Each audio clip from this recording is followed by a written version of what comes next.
आज ये front page पे समाचार निकला है कि माथे पर तिलक और हाथ में कलावा देखकर रिटायर्ड प्रिंसिपल को मारने वाले दोनों आतंकवादियों को फांसी की सजा हुई है।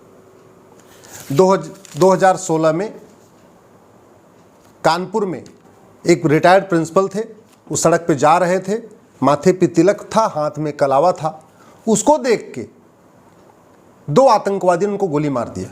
कोई दुश्मनी नहीं, किसी भी तरीके का कोई पुराना ईर्ष्या भाव नहीं, सीधे सीधे केवल इसलिए गोली मार दिया क्योंकि माथे पे तिलक था और हाथ में कलावा था। मारने के बाद जब प्रिंसिपल साहब तड़पते रहे, उसका इन लोग आतंकवादियों ने वीडियो बनाया और उस वीडियो बना के ISIS को भेज दिया।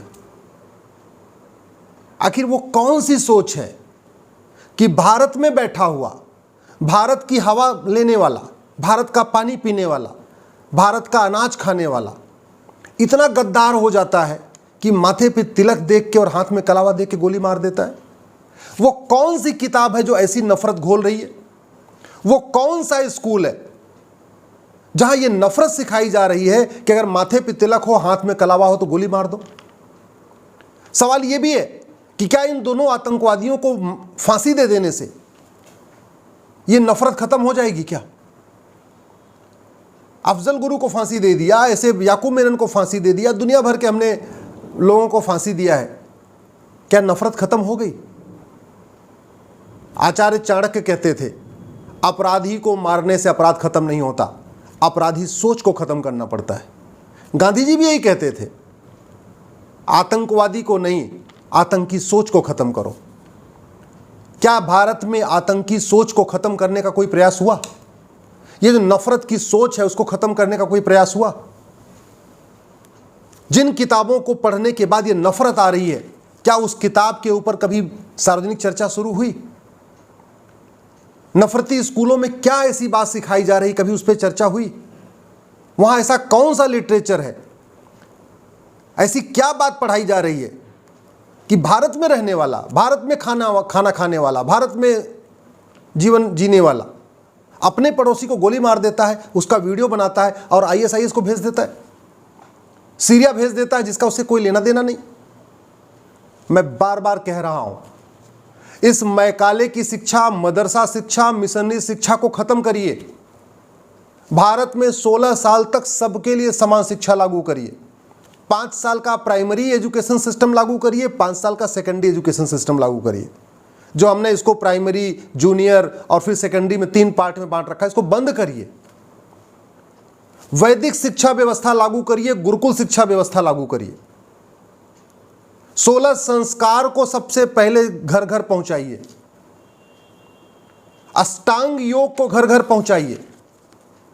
गांव में ग्राम प्रधान न भी हो चल जाएगा, प्रत्येक गांव में एक योग मित्र अपॉइंट करिए। वो योग मित्र घर घर जाके लोगों को 16 संस्कार बताए और अष्टांग योग सिखाए। प्राइमरी में आप ये फिजिक्स, केमिस्ट्री, मैथ छोड़ दीजिए, प्राइमरी में आप यज्ञ विज्ञान सिखाइए, वेद विज्ञान सिखाइए, स्वास्थ्य विज्ञान सिखाइए, मनोविज्ञान सिखाइए। प्राइमरी में इंद्रिय नियंत्रण सिखाइए, प्राइमरी में यम नियम सिखाइए, प्राइमरी में किस तरीके से अपनी इंद्रियों को कंट्रोल किया जाता है, किस तरीके से शांतिपूर्वक जीवन जिया जाता है, उसको सिखाइए।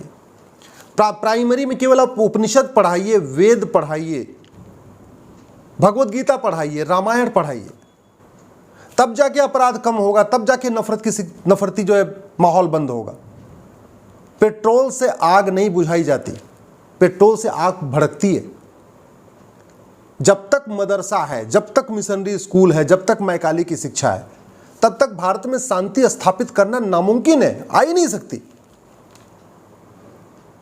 भारत में शांति स्थापित करना है, भारत को समृद्ध बनाना है, भारत को सशक्त बनाना है, भारत का समावेशी विकास करना है, एक भारत श्रेष्ठ भारत बनाना है, तो सबसे पहला काम करना पड़ेगा भारत की ये जो शिक्षा व्यवस्था, इसको खत्म करना पड़ेगा। ये मैकाले की शिक्षा व्यवस्था, मदरसा शिक्षा व्यवस्था, मिशनरी शिक्षा व्यवस्था खत्म करना पड़ेगा। एक देश एक शिक्षा बोर्ड बनाना पड़ेगा, केवल एक भारतीय शिक्षा बोर्ड होना चाहिए बस, बाकी सारे राज्यों में उसके जो है डिवीजन होने चाहिए। जैसे रेलवे है, रेलवे का एक ही बोर्ड है ऑल इंडिया लेवल पे, बाकी उसके जोन होते हैं, north zone, east zone, west zone, ऐसे जोन है। या ऐसे शिक्षा विभाग का भी एक जोन हो, एक ऊपर एक भारतीय शिक्षा बोर्ड हो और भारतीय शिक्षा बोर्ड के जोन हो अलग अलग, east west north south central, ऐसे करके। जैसे सीबीएसई का है, बोर्ड एक है, जोन अलग अलग होते। तो आप सीबीएसई खत्म करिए, आईसीएसई खत्म करिए, मदरसा बोर्ड खत्म करिए, मिशनरी बोर्ड खत्म करिए, सारे बोर्ड खत्म करिए, केवल एक भारतीय शिक्षा बोर्ड बनाइए, उसके जोन अलग अलग राज्यों में स्टैब्लिश कर दीजिए। और प्राइमरी में मैं बार बार कह रहा हूँ, वेद पढ़ाइए, पुराण पढ़ाइए, उपनिषद पढ़ाइए, भगवत गीता पढ़ाइए, वाल्मीकि रामायण पढ़ाइए, रामचरितमानस पढ़ाइए। अब कुछ लोग सोच रहे होंगे कि नहीं, भारत तो सेकुलर कंट्री है, क्यों पढ़ाया जा सकता है? बिल्कुल पढ़ाया जा सकता है। सेकुलर भारत का मतलब ये नहीं है कि भारत के लोगों को अच्छी शिक्षा न दिया जाए। रामायण में किसी के प्रति नफरत नहीं सिखाई जाती, वेद पुराण उपनिषद में किसी के लिए नफरत नहीं सिखाई जाती। वेद पुराण गीता रामायण एक बच्चे को अच्छा इंसान बनाते हैं। वेद पुराण गीता रामायण में ये नहीं लिखा हुआ है कि तुम्हें इसी तरीके से इबादत करनी है, इसी तरीके से प्रेयर करनी है, जो नहीं किया तो वो काफिर हो गया, जो किया वो वही जन्नत में जाएगा, वही हेवन में जाएगा, ऐसा कहीं कहीं कुछ नहीं लिखा हुआ है। बाइबल में व्यक्ति को कैसे ईसाई बनाना है वो लिखा हुआ है, अच्छा ईसाई कैसे बनना है। कुरान में लिखा है अच्छा मुस्लिम कैसे बनना है। वेद पुराण में लिखा है अच्छा इंसान कैसे बनना है। गीता रामायण में लिखा है अच्छा इंसान कैसे बनना है, इंद्रियों पर नियंत्रण कैसे करना है, कर्मयोग क्या है, राजयोग क्या है, ज्ञान योग क्या है, धर्मयोग क्या है, ये लिखा हुआ है। फिर सरकार इसको क्यों नहीं पढ़ा रही है? जिस शिक्षा को व्यवस्था लागू करने से पिछले 75 साल का अनुभव बताता है कि भारत में नफरत बढ़ी है, आतंकवाद बढ़ा है, अलगाववाद बढ़ा है, कट्टरवाद बढ़ा है, धर्मांतरण बढ़ा है, घूसखोरी, जमाखोरी, मिलावटखोरी, कालाबाजारी बढ़ी है, व्याभिचार बढ़ा है, नशे का कारोबार बढ़ा है, उस शिक्षा व्यवस्था को हम कंटिन्यू क्यों कर रहे हैं? क्यों नहीं हम वैदिक शिक्षा व्यवस्था एक बार ट्रायल के लिए देख लें? 10-20 साल के लिए आप एक बार वैदिक शिक्षा व्यवस्था लागू करिए, देखिए सब सारे अपराध 50% अपने आप खत्म हो जाएंगे। यदि आपको मेरी बात ठीक लग रही हो तो इस विषय को अधिक से अधिक आगे बढ़ाइए, अपने सांसदों से मिलिए, सामूहिक रूप से अपने सांसदों से मिलिए, सामूहिक रूप से अपने विधायकों से मिलिए। और भारत में 16 वर्ष तक यानी 10वीं तक एक देश एक शिक्षा, one nation one syllabus, one nation one curriculum, one nation one education board लागू करने की मांग करिए। प्राइमरी में फिजिक्स केमिस्ट्री जूलॉजी बॉटनी मत पढ़ाइए, प्राइमरी में केवल योग विज्ञान सिखाइए, यज्ञ विज्ञान सिखाइए, वेद विज्ञान सिखाइए, चिकित्सा बताइए, प्राकृतिक चिकित्सा कैसे होती है, क्या खाना है क्या नहीं खाना है, क्या देखना है क्या नहीं देखना है, क्या सुनना है क्या नहीं सुनना है, अपने सेंसेस पे कैसे कंट्रोल करना है, अपनी आँखों पे कैसे कंट्रोल करना है, अपने मुंह पे कैसे कंट्रोल करना है, अपने स्वाद को कैसे कंट्रोल करना है। अष्टांग योग सिखाइए, 16 संस्कार सिखाइए। पहले प्राइमरी में जब बच्चा अच्छी तरीके से इंसान बन गया, अब उसको सेकेंडरी में यानी 6वीं से 10वीं तक फिजिक्स भी पढ़ाइए, केमिस्ट्री भी पढ़ाइए, जूलॉजी भी पढ़ाइए, बॉटनी भी पढ़ाइए, मैथ भी पढ़ाइए, हिस्ट्री भी पढ़ाइए, सिविक्स भी पढ़ाइए, सब कुछ पढ़ाइए। आज की डेट में तो 8 सब्जेक्ट 10 सब्जेक्ट पढ़ाए जाते हैं। पहले तो जब वैदिक शिक्षा व्यवस्था थी तब तो जो है सेकेंडरी में 20 सब्जेक्ट पढ़ाए जाते थे। पढ़ाइए सबको, क्या दिक्कत है? कृषि भी पढ़ाइए बच्चे को, मैनेजमेंट भी पढ़ाइए, सब कुछ पढ़ाइए, लेकिन वैदिक शिक्षा व्यवस्था लागू करिए। अगर हमने इसको कंटिन्यू किया, जो वर्तमान शिक्षा व्यवस्था है इसको लागू रखते हुए, आतंकवाद खत्म नहीं होगा। आप 2 आतंकवादियों को फांसी देंगे, 200 आतंकवादी पैदा हो जाएंगे। क्यों? क्योंकि स्कूल तो बंद नहीं हुआ ना, हमने केवल आतंकवादी को फांसी दे दिया। लेकिन जिस किताब को पढ़ के वो आतंकवादी जो एक बच्चा आतंकवादी बना, वो किताब तो बंद ही नहीं हुई। जिस स्कूल में आतंकवाद सिखाया जा रहा है वो स्कूल तो बंद ही नहीं हुआ।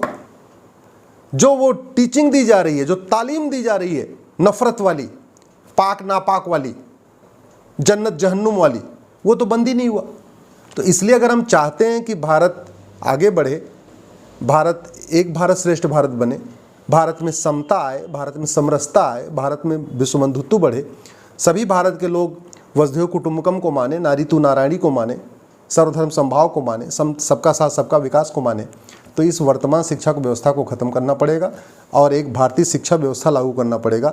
नहीं तो आतंकवादियों को फांसी होती रहेगी, 2 आतंकवादी को फांसी होगी, 200 आतंकवादी पैदा हो जाएंगे।